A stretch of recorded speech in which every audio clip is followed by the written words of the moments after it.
Welcome to GFN Gaming, I'm Russ, and in today's game we revisit the campaign on Thea 7 and the Ventress system. As always, if you are new to the series, I would highly recommend going back to the start and watching through the episodes in order. Aside from getting to know the characters, it will help to explain the missions and scenarios in which the games are played. And it also helps the channel out. We're still super small, but if you like this kind of content, make sure you like and subscribe. In this game, we'll have a special guest voice, Jason, one of the two hosts of Once Upon a Kill Team, a podcast set up to discuss narrative play using Kill Team 21. It's a great podcast that covers all things narrative play, and if you're watching this, there's a good chance you'll be interested in what they talk about, so there'll be links to the podcast in the description of this video. With no further ado, please enjoy episode 5 of the narrative Kill Team campaign, The Cult Strikes. A Patriarch on Thea 7. A daring assault from Battle Sister Superior Argenta and her squad has exposed the leader of the cult on Thea 7. However, the victory is short-lived.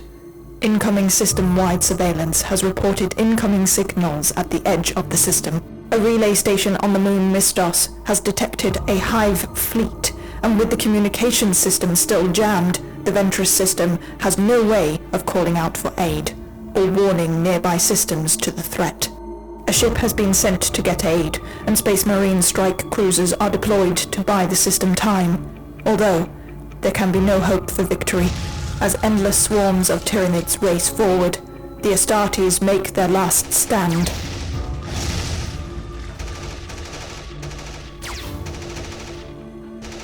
As this battle rages amongst the stars, there is an assault on Central Command, threatening Lieutenant Colonel Schaefer himself. Well, aye, of course. God, Drock, we need your squad back here on the double Argenta. Move! Copy that, Lieutenant Colonel Schaefer. On our way. The base has been breached. We need to move.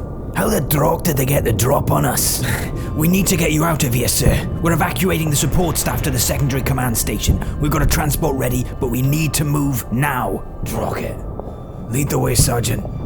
If they follow the normal evacuation procedures, they'll lead the Lieutenant Colonel out through the back and cart him off to the secondary command station in a waiting transport. But if you follow the main sewage systems and come out where I've marked it, you can get out between them and the transport and cut them off. Easy pickings. Not long now. Be ready.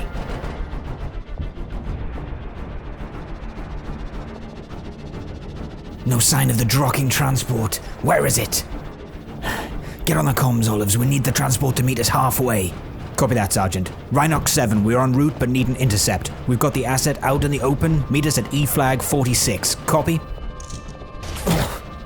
Contact! Defensive positions! Is he dead? Drocking heads. He's fine, Sarge. Must be a ricochet. Lucky, really. Just knocked the wind out of my sails. Yeah, real lucky. Here they come. Let's hope that luck holds out.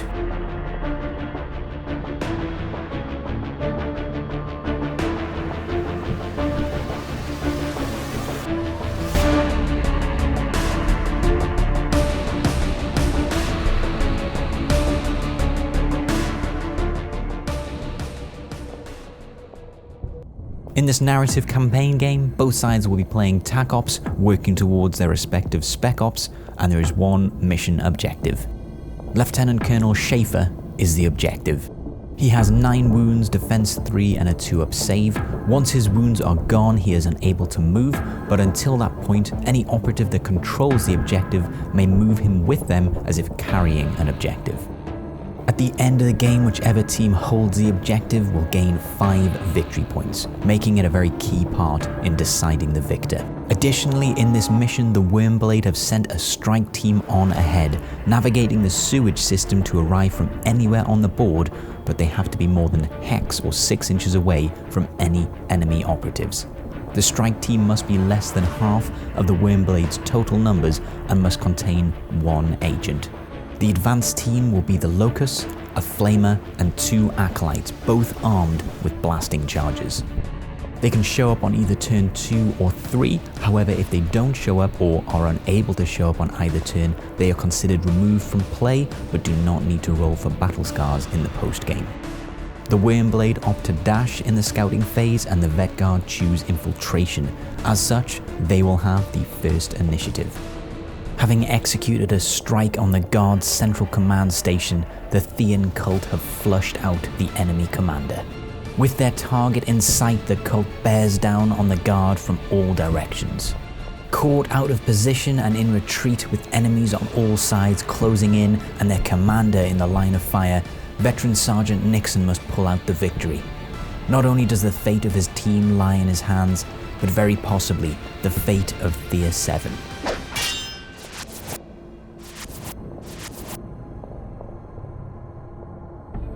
As the mission starts, the Guard receive a message that the transport will be arriving near this terrain feature. As such, holding it by the end of the game will be a key objective for them. As the Guard team brace themselves for the combat to come, veteran Sergeant Nixon barks out an order, and the battle truly begins.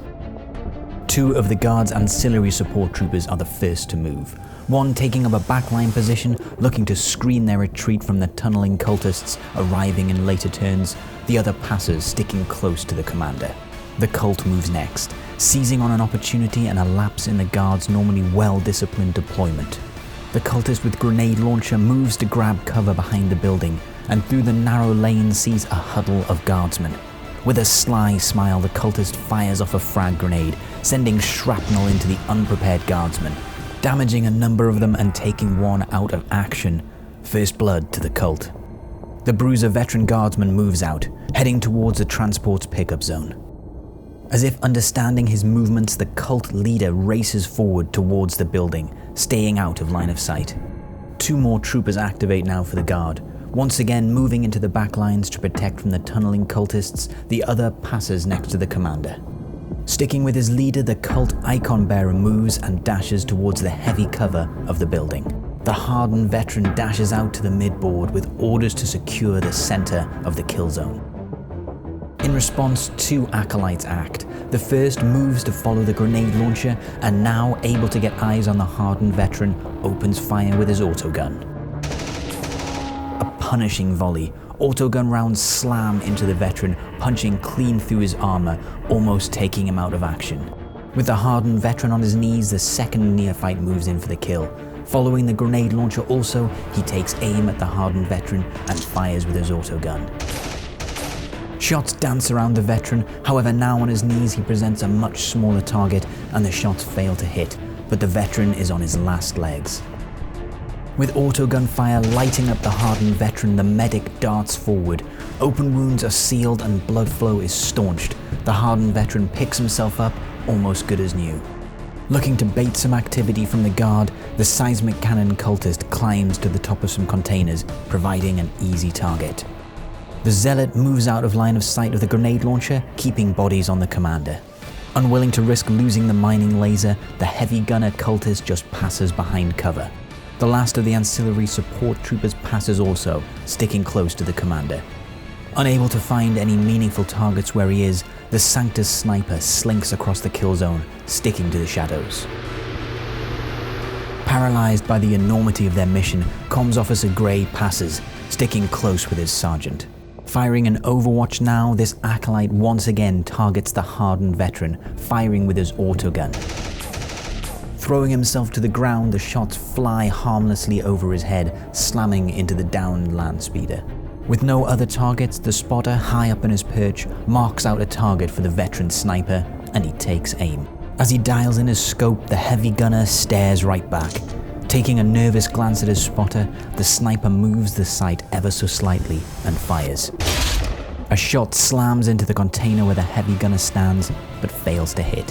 Firing an overwatch, the acolyte is unable to hit the hardened veteran. Sergeant Nixon passes, and with no more overwatch, the plasma gunner activates, using their scout move to come out of his concealed position to fire at the acolyte. Burning hot plasma melts away a section of the building, however miraculously the cultist is uninjured. As the cult presses forward and his guardsmen still clustered around the commander, veteran Sergeant Nixon must personally take control of the situation. With his fire team set up in the building across the road, raining down shots against the cult, he needs to make a push for the center of the kill zone and to take the building by the end of the turn. Can he rally his troops and protect the commander?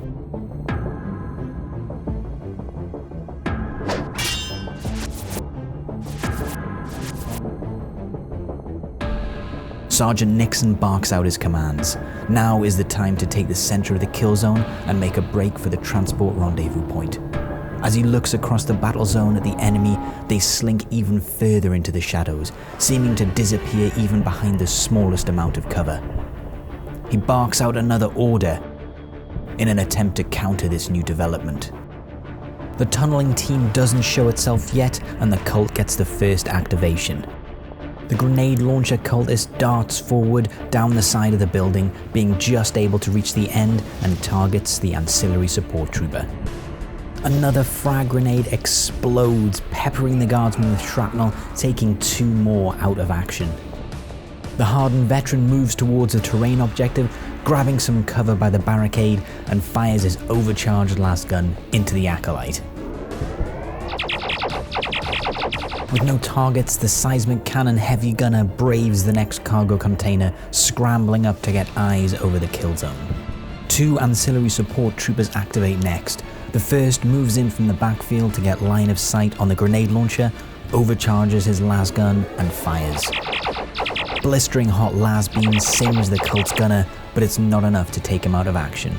Looking to take the last few wounds off the gunner, the second ancillary trooper activates and charges in, looking to finish him off in combat. The combat is a clean one for the trooper. Charging in from out of line of sight and cutting him down with ease, the gunner still distracted by the las fire. The cult moves next, activating these 2 acolytes. Still targeting the hardened veteran, the cultist pumps autogun rounds into the trooper, failing to do any significant damage. He then bolts down the alley, looking to slink around the guardsman's lines. The second acolyte acts, again firing his autogun at the hardened veteran, getting some shots through that leave the veteran injured but still alive. He then dashes away down the alley towards the guardsman's backlines. Once again coming to the aid of the hardened veteran, the medic dives forward, patching the veteran up, and they both set their eyes on securing the building ahead.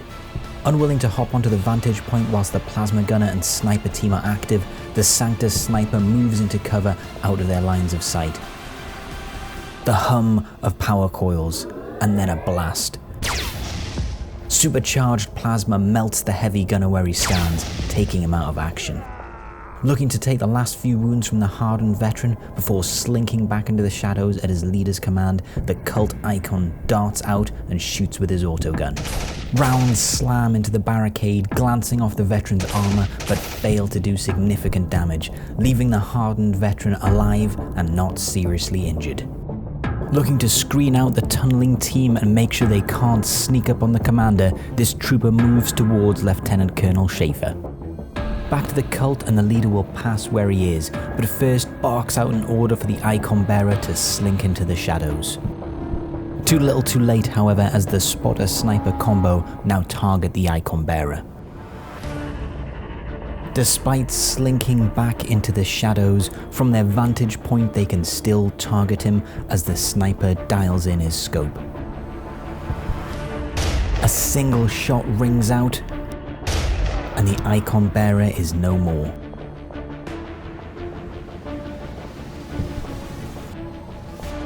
With the sniper shot ringing out across the kill zone, the mining laser heavy gunner lumbers into action.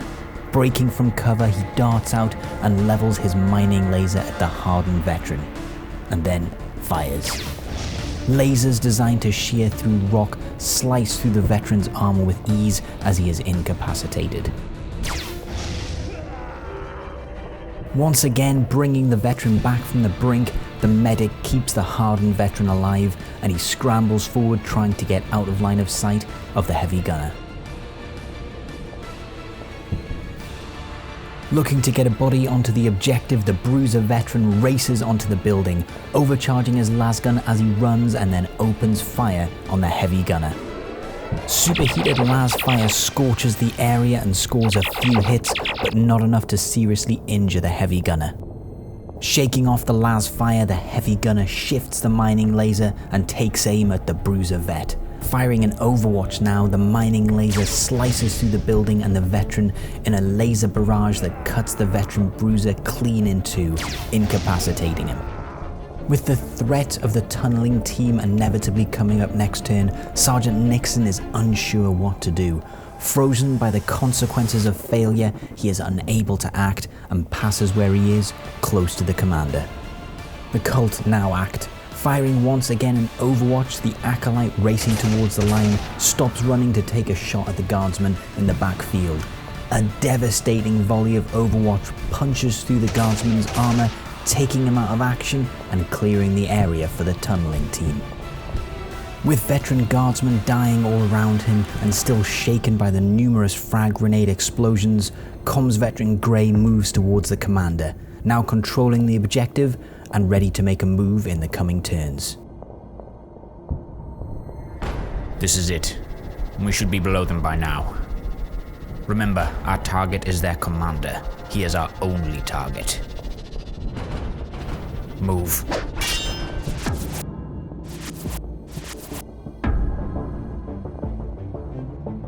The sun sets and night closes in. The cultists relax slightly. At home in the shadows, they embrace the safety night offers. But the Guard are veterans, many long campaigns on worlds that offer no natural light at all. Helm visors filter through options, settling on low light enhancement, and Sergeant Nixon barks out an order once again. There is something different. The cult seems hesitant, like they're waiting for something. The tunneling teams. Too late to reposition his team, he notices a manhole cover explode. Breaching charges sending tremors through the ground, almost knocking the sergeant from his feet. And striding from the mist, the Locust, an enemy that has troubled him since their last encounter. Under his tactical respirator mask, Sergeant Nixon feels a sting of pain from his plasma burns, and the talon marks on his chest instinctively twinge, a painful reminder of their last meeting. Snatching his plasma pistol from his holster, he cries out defiantly, seeing his end ahead of him and racing to meet it all the same. Thumbing the safety off, allowing the plasma coils to supercharge, he races forward, unloading a torrent of supercharged plasma straight at the Locust. The Locust is uninjured, and Sergeant Nixon throws the smoking plasma gun to the ground and draws his power sword, screaming a challenge at the Locust, who smiles slowly back at the sergeant. With the tunneling teams now in play, the cultists close the net. The Sanctus sniper takes aim and takes the medic out of action with a precise shot that punctures through his left eye lens.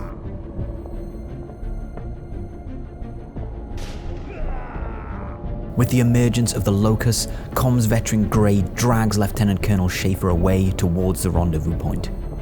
Looking to stop the enemy commander from fleeing any further, the mining laser takes aim at Lieutenant Colonel Schaefer and fires. Schaefer just manages to get out of the way as a lethal blast flies past, destroying a section of building behind him. Schaefer rolls to his feet and shouts up to the spotter to take the heavy gunner out. The spotter calls out range, and the veteran sniper takes aim and steadies his breath. Don't make it too easy. You must be above suspicion. Veteran sniper Geordie steadies himself and fires. The shot hits home, knocking the heavy gunner off his feet and incapacitating him.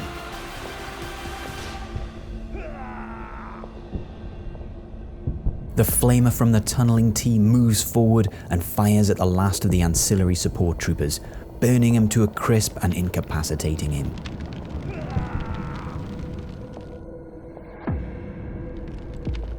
With the Guardsmen's numbers dwindling, Sergeant Nixon calls out for some fire support, and the veteran gunner leaps into action.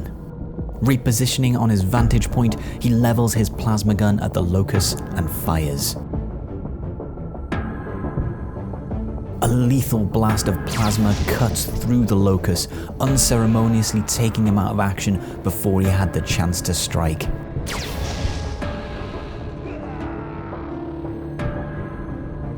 With the Locust gone, the rest of the tunneling team leap into action.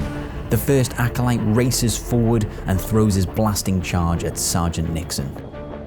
The explosion is deafening. However, when the smoke clears, Sergeant Nixon seems almost entirely uninjured.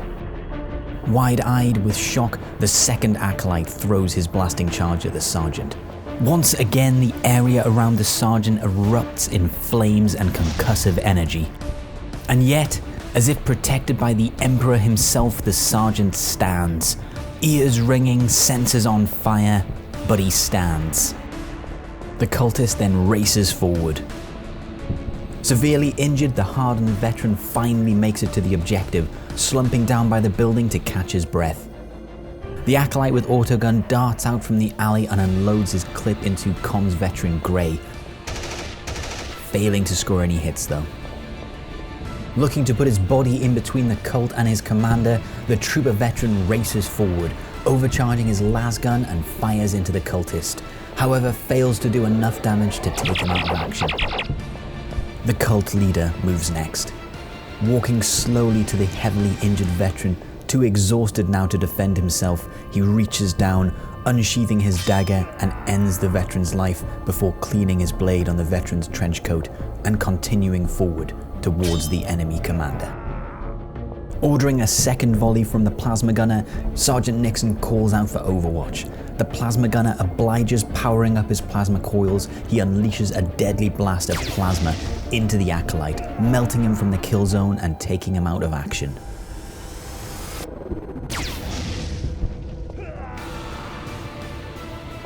The last activation of the turn, and this acolyte darts out from the alley and fires into Lieutenant Colonel Schaefer's back, trying to stop the enemy commander from fleeing. However, autogun rounds dance harmlessly across the commander's armor, and he is uninjured.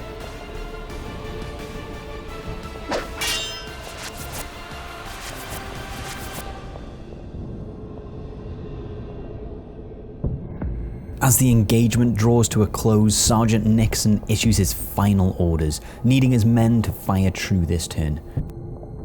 He also issues orders for them to move into the breach, and these operatives dash into new positions, trying to shield their commander.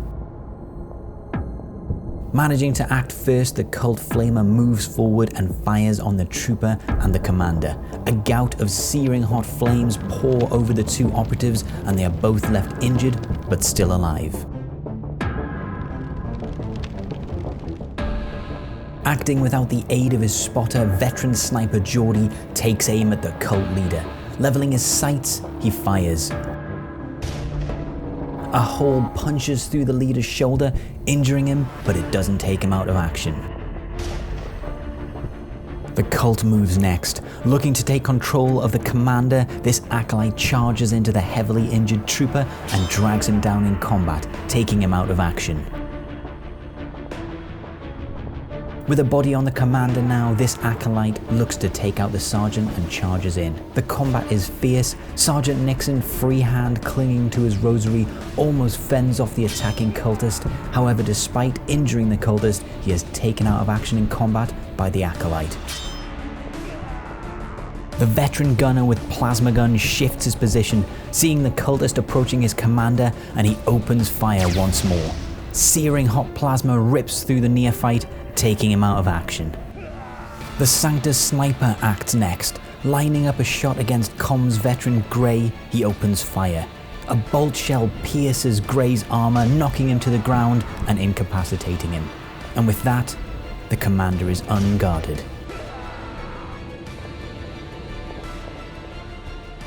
From up on his perch, the spotter veteran spies a cultist about to charge the commander. He levels his lasgun, steadies his shaking hands with a breath, and fires. A devastating lasgun fusillade peppers the cultist with lasfire, proving too much for the neophyte, and he is taken out of action. However, in the final activation of the game, the injured cult leader limps forward. One hand gripping the hole in his shoulder to staunch the flow of blood, the other holds a bolt pistol. As he reaches the commander, he manages a small smile, which turns quickly to a wince as a fresh pulse of pain from his wound spasms through him. He slams the oversized pistol into the commander's head, and the battlefield fades sharply away into darkness.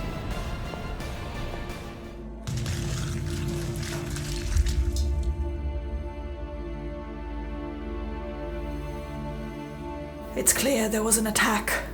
Keep looking. We need to find Schaefer. Sister Superior, come in. What have you got? It's not good news, Sister Superior. They have him. Schaefer. Charming place you have here. Love the rat faces. Where'd you pick that up? Actually, Commander, it's the remains of one of your scouts. But you aren't wrong. We did feed him to the rats. Not long now, old man. Your presence has been requested by our master. Right.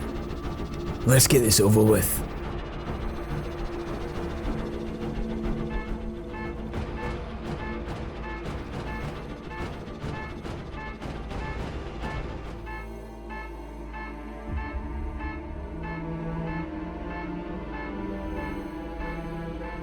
Sergeant, we've just got a ping from the asset's personal locator beacon.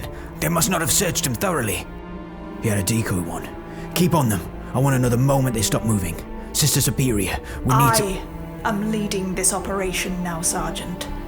You have done quite enough already. But Let us hope you have the opportunity to redeem yourself before the end of this. Sisters, Guardsmen, we have work to do.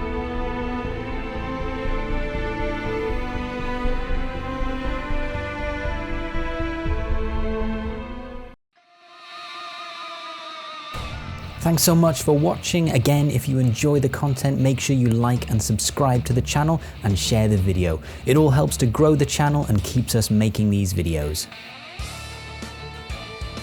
Thanks again to Jason from Once Upon a Kill Team, and make sure you come back next Monday for the next episode of the campaign, A Battle in the Stars.